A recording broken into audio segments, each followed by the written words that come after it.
नमस्कार। मैं द्वितीय वर्ष हिंदी साहित्य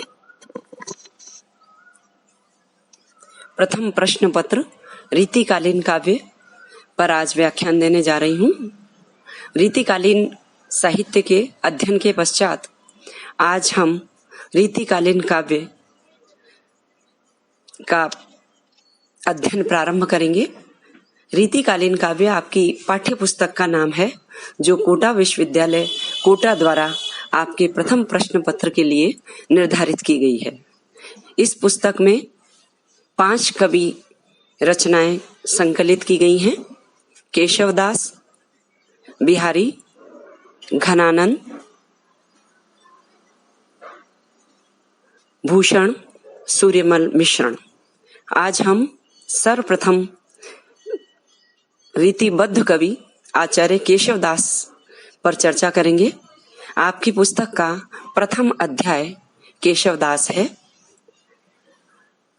केशवदास के काव्य का सप्रसंग व्याख्यान प्रारंभ करने से पूर्व केशवदास का कवि परिचय, केशवदास के काव्य की विशेषताओं पर मैं इस व्याख्यान में प्रकाश डालना चाहूंगी।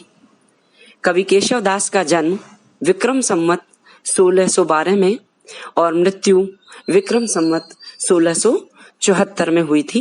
मैं आप सभी का ध्यान यहाँ आकर्षित करना चाहूंगी कि मैंने जो समय सीमा दी है वो आचार्य रामचंद्र शुक्ल के इतिहास के आधार पर निर्धारित है। आप अपनी पाठ्य पुस्तक में सन को देखकर भ्रमित न हो।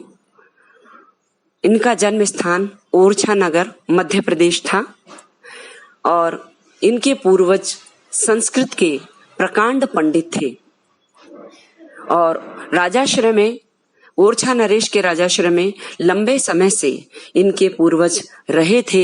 यही कारण है कि केशवदास भी ओरछा नरेश महाराज इंद्रजीत सिंह के राजाश्रय में रहे और उनके पश्चात वीर सिंह जी के राजाश्रय में रहे।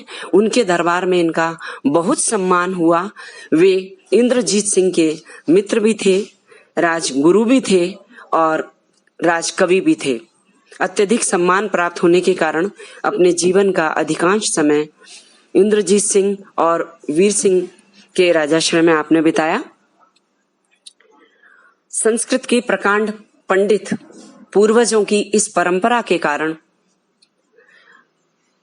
केशवदास ने संस्कृत में अत्यधिक ज्ञान प्राप्त किया, काव्य शास्त्र का अत्यधिक ज्ञान प्राप्त किया, लेकिन अपने पूर्वजों की परंपरा के विरुद्ध जाकर जब इन्होंने ब्रज भाषा में रचना की तो स्वयं अपनी पुस्तक कवि प्रिया में लिखा, भाषा बोली न जानही जिनके कुल के दास, भाषा कवि भो मंदमती तेहि कुल केशव दास। तात्पर्य यह है कि इनके घर के परिजन ही नहीं, इनके कुल के नौकर भी संस्कृत भाषा को काम में लेते थे। लेकिन केशवदास ने उस समय की जन भाषा ब्रज भाषा में काव्य रचना की। इनकी प्रमुख काव्य रचनाएं निम्न प्रकार से है। लक्षण ग्रंथ कवि प्रिया और रसिक प्रिया है। कवि प्रिया में अलंकारों का वर्णन किया है तो रसिक प्रिया में रस चित्रण किया है। प्रबंध काव्य वीर सिंह देवचरित और रामचंद्रिका है। वीर सिंह देवचरित में महाराज वीर सिंह के यश का गान किया है तो रामचंद्रिका में राम कथा को आधार बना करके रामचरित्र का वर्णन किया है। ये इनका प्रबंध काव्य है और ऐसा माना जाता है कि रामचंद्रिका की रचना इन्होंने एक रात में ही की।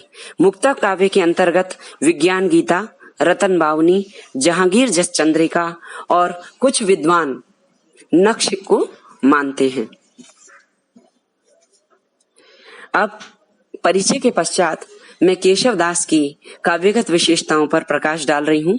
सर्वप्रथम रस चित्रण। वास्तव में केशवदास ने अपने काव्य में श्रृंगार रस, वीर रस और श्रृंगार रस का, शांत रस का चित्रण किया है, लेकिन भावात्मकता का अभाव है। उसका कारण यह रहा कि केशवदास ने चमत्कारिकता, वाग वेदग्ध्य और पांडित्य प्रदर्शन पर इतना जोर दिया कि इनके हृदय की अनुभूतियां, संवेदनाएं और भावात्मकता गौण हो गई। यही कारण है कि केशवदास को हृदयहीन कवि अथवा कठिन काव्य का प्रेत की संज्ञा भी दी गई। फिर भी कुछ स्थानों पर श्रृंगार चित्रण दिखाई देता है, जैसे कि रामचंद्रिका में सीता के वियोग का वर्णन करते हुए, अशोक वाटिका में सीता का वर्णन करते हुए केशवदास ने कहा है, धरे एक बेनी मिली मेली सारी मृणाली मनो पंकते काड़ी डारी। अलंकारिकता की प्रधानता। केशवदास दंडी के काव्यादर्श से इतने अधिक प्रभावित थे कि अलंकारवादी आचार्य कहलाए और उन्होंने ये माना कि अलंकार के बिना काव्य की रचना नहीं हो सकती। अलंकार को काव्य की आत्मा माना और लिखा, यद्यपि सुजाति सुलक्षणी सुवरन सुरस सुवृत भूषण भिन्न विराजही कविता वनिता मित। यानी जैसे स्त्री की शोभा आभूषणों से होती है, वैसे ही काव्य की शोभा अलंकार से होती है। अलंकारों के बिना काव्य की कल्पना नहीं की जा सकती। चमत्कारिकता और पांडित्य प्रदर्शन की प्रवृत्ति केशव में अत्यधिक दिखाई देती है। कठिन शब्दों का प्रयोग और क्लिष्ट वाक्यों का प्रयोग उन्होंने अपने पांडित्य प्रदर्शन के लिए किया और सामान्य काव्य रचनाओं में भी उन्होंने कठिन शब्दों का प्रयोग करके रचनाएं की। और उदाहरण दे रही हूं मैं, पूर्ण पुराण और पुरुष पुराण परिपूर्ण बतावे न बतावे और उक्ति को। इसी प्रकार सब जाति फटी दुख की दुपटी कपटी न रहे जहाँ एक घटी निघटी रुचि मीच घटी उघटी जग जीव जतिन की छूटी तटी। यहाँ पर है तो पंचवटी का वर्णन, लेकिन अनुप्रास की छटा के द्वारा उन्होंने इस वाक्य को अत्यधिक कठिन बना दिया है। प्रकृति चित्रण इसी क्रम में बोल रही हूँ, क्योंकि प्रकृति के आलम्बन और उद्दीपन स्वरूप का चित्रण केशवदास ने किया। कहीं कहीं बहुत रमणीय भी है, जैसे जनकपुर में सूर्योदय का वर्णन और पंचवटी के प्रकृति चित्रण। लेकिन रसात्मकता, सरसता और भावात्मकता का सर्वथा अभाव है। वर्णनात्मकता की प्रधानता। केशवदास ने अपने काव्य में क्लिष्टता के साथ, चमत्कारिकता के साथ लंबे लंबे वर्णन किए हैं और यही कारण है कि लंबे वर्णन अत्यधिक नीरस हो गए हैं और ऐसे विषयों का वर्णन किया जैसे राज दरबारी ठाट पाट, नगर वर्णन, युद्ध वर्णन में रूढ़िगत वर्णनों की अधिकता पाई जाती है।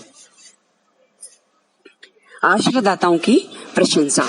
केशवदास के काव्य में आश्रयदाताओं की प्रशंसा, जो कि रीतिकाल की प्रमुख विशेषता है, स्वाभाविक रूप से दिखाई देती है। उन्होंने अपने आश्रयदाता वीर सिंह देव की प्रशंसा वीर सिंह देव चरित में की है। रतन बावनी में इंद्रजीत सिंह के बड़े भाई रतन सिंह के यश का वर्णन किया है। जहांगीर जस चंद्रिका में भी अपने आश्रयदाता जहांगीर का वर्णन किया है। संवाद योजना केशवदास के काव्य की सबसे महत्वपूर्ण और श्रेष्ठ विशेषता है। केशवदास संवाद योजना में अत्यधिक सफल रहे। उनके काव्य में संवाद संक्षिप्त, सरल, सटीक, भावानुकूल और विषयानुकूल हैं, जो उनके काव्य को गति देते हैं। काव्य में अनेकानेक स्थानों पर संवादों को स्थान देकर अपने काव्य में एक विशिष्टता ला दी है, जैसे लक्ष्मण परशुराम संवाद, भरत केकई संवाद, हनुमान रावण संवाद, रावण अंगद संवाद इत्यादि। जब भरत और केकई के बीच संवाद होता है तो भरत बोलते हैं, मातु कहाँ नृप तात गए सुर लोकही, क्यों सुत शोक लये, सुत कौन सुराम, कहाँ है अबई बन लक्ष्मण सिए समेत गए। यानी बहुत संक्षिप्त में ही भरत और केकई के बीच सरल संवाद होता है और सभी प्रश्नों के उत्तर दे दिए जाते हैं। इसी प्रकार हनुमान रावण के दरबार में जाते हैं तो जो संवाद होता है उसका उदाहरण, रे कपि कौन थू, रे कपि कौन तू अच्छ को घातक दूत बलि रघुनंदन जुको, को रघुनंदन रे तीसरा खरदूषण भूषण भूको। सीता और हनुमान के संवाद पर कर जोरी कयो हूँ पवन दूत, जिय जननी जान रघुनाथ दूत। इस प्रकार केशवदास के काव्य में संवादों में एक सरसता है, रमणीयता है और मधुरता है, और उसका मूल कारण उनका संक्षिप्त और सटीक होना है। सामंती अभिरुचि जो रीतिकाल की विशेषताओं में से एक विशिष्ट विशेषता है, यहाँ भी केशवदास के काव्य में दिखाई देती है। अपने सामंतों की रुचि को ध्यान में रखकर उन्होंने काव्य रचना की और रामचंद्रिका में इसका सर्वाधिक प्रभाव दिखाई देता है। यही कारण है कि तुलसी के मर्यादा पुरुषोत्तम राम यहाँ रसिक और स्त्रीण राम दिखाई देते हैं। रावण को मारने के बाद अयोध्या लौटने पर राम जल क्रीड़ा करते हुए दिखाई देते हैं। इसी प्रकार पंचवटी में सीता को वीणा बजाते हुए राम को मुग्ध करते हुए दिखाया गया है।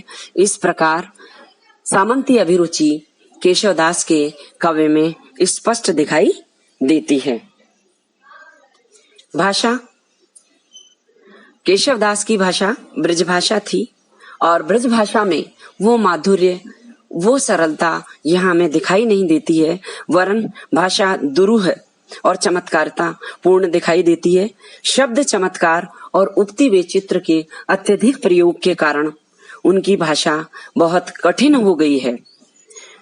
शैली, प्रबंध और मुक्तक दोनों शैलियों को उन्होंने अपनाया, जैसा कि मैंने पूर्व में बताया कि प्रबंध काव्य की रचना भी की और मुक्तक काव्य की रचना भी की।